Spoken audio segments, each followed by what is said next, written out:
Alright, so went and got a little sleep, getting into bed at 2 or 3 o'clock. Hope you enjoyed that rowdiness last night. Again, I'm going to warn you again today. The first half of my video today is probably going to be okay. I don't know how much cars or footage I'll get today, but I'm probably going to get a good bit more tonight. And this is some of the hadn't partook in a lot of this rowdiness before. I just hadn't been sitting in the right spot. So just kind of keep that in mind. If you don't want to watch the craziness, don't watch the second half of the video. Otherwise, follow me along as we enjoy the last day of the fall 2021 Pigeon Forge rod run. We'll see you very soon. Well, we'll start the video footage off Saturday with a life-size radio flyer wagon people ride around in. I've seen that thing up here before and similar builds in the past. I'm going to get down here over this bridge at the four-way stop and take a left, and it'll lead me all the way down to where I was parked at last night. Alright, so it's Saturday morning. Well, almost around 11 o'clock. I'm walking southbound on the northbound side. I just got parked right up here. Wanted to show you this Plymouth here. It's kind of neat, like the old school 50s paint scheme on it. You can see traffic is already pretty much standing room only. I would suggest getting off the road as soon as possible and just start walking. I'm gonna walk down to the other traffic light and go across the road, and then I'm gonna go all the way up and do the walk strip all over again today. And all right, so here we go. I'm gonna show you this 56 Chevy over here, like original car.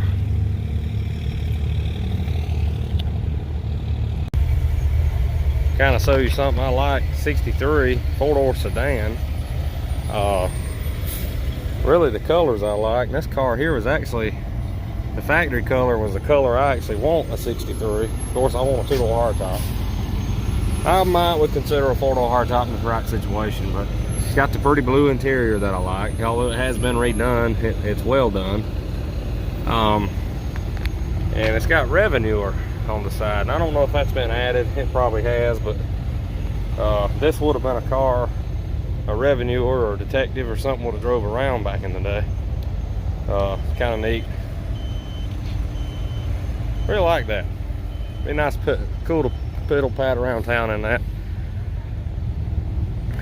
I've never actually walked down this far very often, or started out down this low, I should say, but we're gonna do it today. We'll be walking this entire strip actually from point A to point B and not cut off the last 100 yards on each end. I'm gonna have to use the lights to cross the road today. Traffic's just too bad. Like right here, I could probably cross the road, but you don't know the third lane if it's gonna start moving or not. All right, so we got to cross the road. I'll give you a look back toward Gatlinburg here.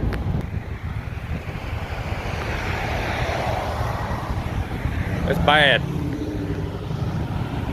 All right, so I wanted to show you another, what people will do when they bring cars up here. Why would anyone have sprayed any sort of primer on this car? I don't get it. You can see all the flaking paint underneath. And all that's going to have to be stripped right back off. But what it also covers up is sloppy bodywork. So you can probably see the crooked line on that fender. and then all kind of mess. So this is a convertible, so it's definitely worth fixing. But this car is very rough, and that's just one of the things that you'll see up here that's done, or it'll be done that way in general. They'll throw some primer on something, and sometimes the paint won't be peeled, so it's not quite as obvious what they're trying to do. But from the road, that don't look like a bad car. It looks like something you could probably, you know, if you just wanted a driver or something, you could just slick up and seal it and paint it. And no, there's no way. Paint's flaking and peeling, and there's Bondo all up under it. So just be careful about that type of stuff. I try to point it out and kind of show you some of the things to look out for. And I hate to have to call people out like that and use people's cars to do it. But I mean, if you're going to bring one up here and try to pass something off, I'm going to call you out on it. So anyway, we'll see you in the next clip. Picking right back up what I was just talking about on the covering up. This is a car here that they did not do that to, and you can see absolutely 100% what you're getting. So I'm going to do a walk around here and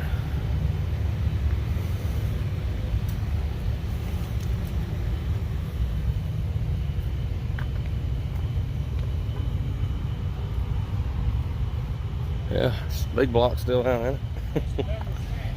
Good. Oh, okay.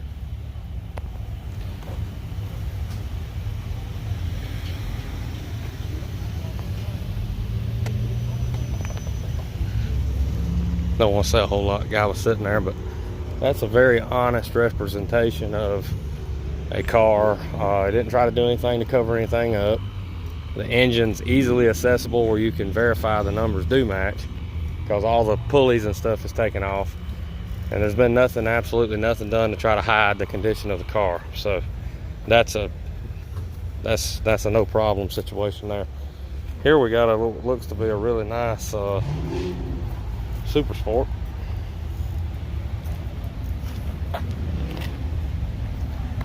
This is down here at the Cracker Barrel. They always gather down here again, like I said, pretty much from here forward, city parking, so you can do okay.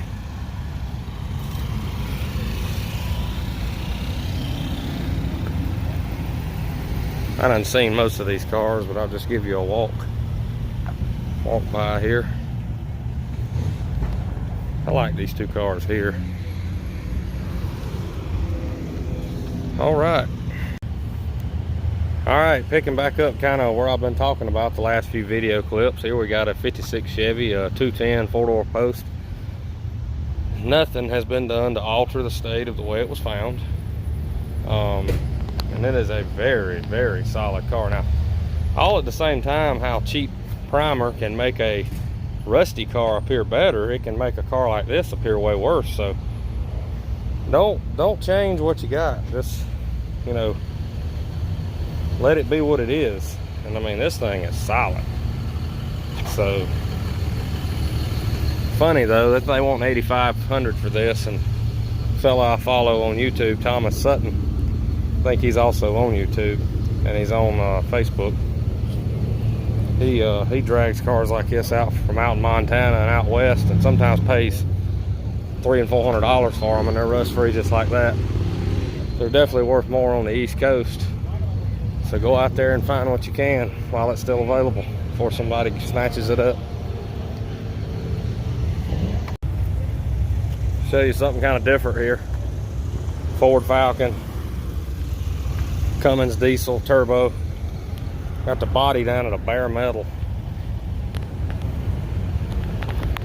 I'm not a diesel guy at all, but this is a very, very cool build and very well done.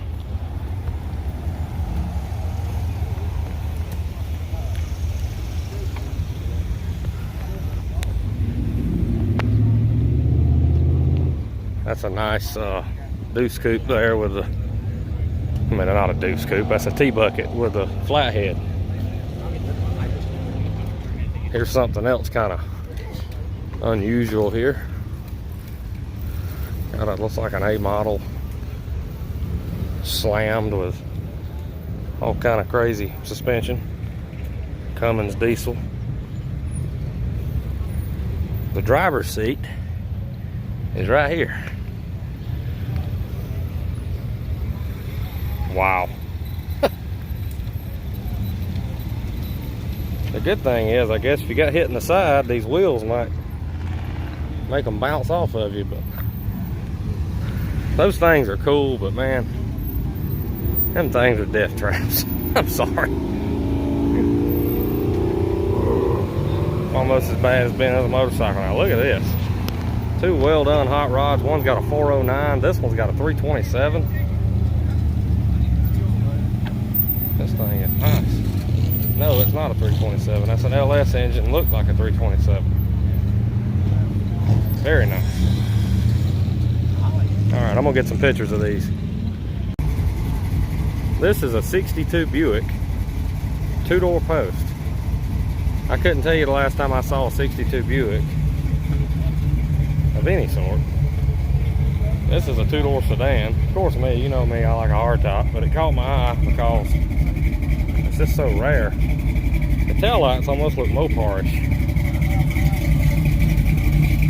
The guy in town's got a nice 61 Buick, convertible, but a 62 Buick. I definitely have to give the edge to the 61, but nice car.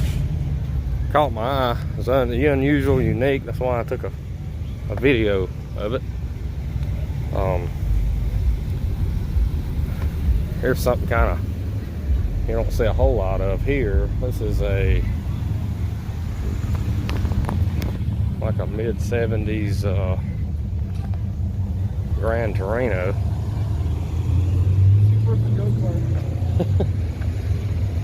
And pretty original car.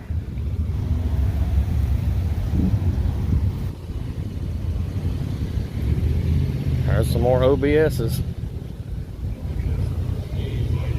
Crazy money. You know, as much as restorations cost, I understand, you know, if you put $20,000 in something, it ought to be worth that. But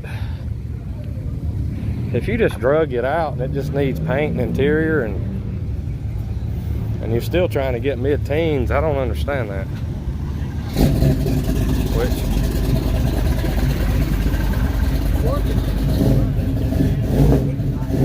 Funny part is a lot of the prices on the 70s and 80s stuff has actually caught up to, and in some cases with trucks especially, past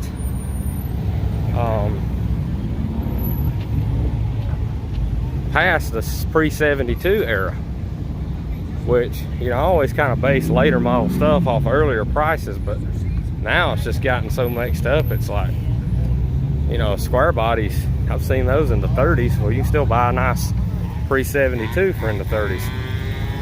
Here's a Superbird.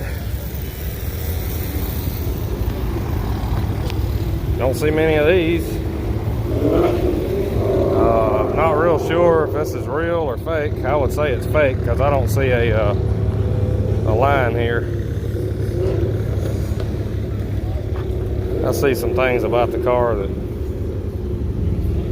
I don't know a lot about these. Yeah, it's got a sunroof. I highly doubt this is a real Superbird, but very cool nonetheless. And at least good to see one out anyway. And continuing with one of the longer video clips I've done in the collage, here we got a 72 Monte Carlo, green with a tan top.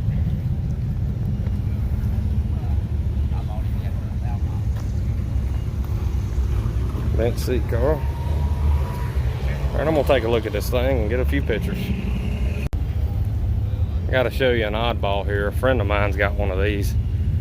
They only made the Ranchero on the Fairlane body style this 1 year.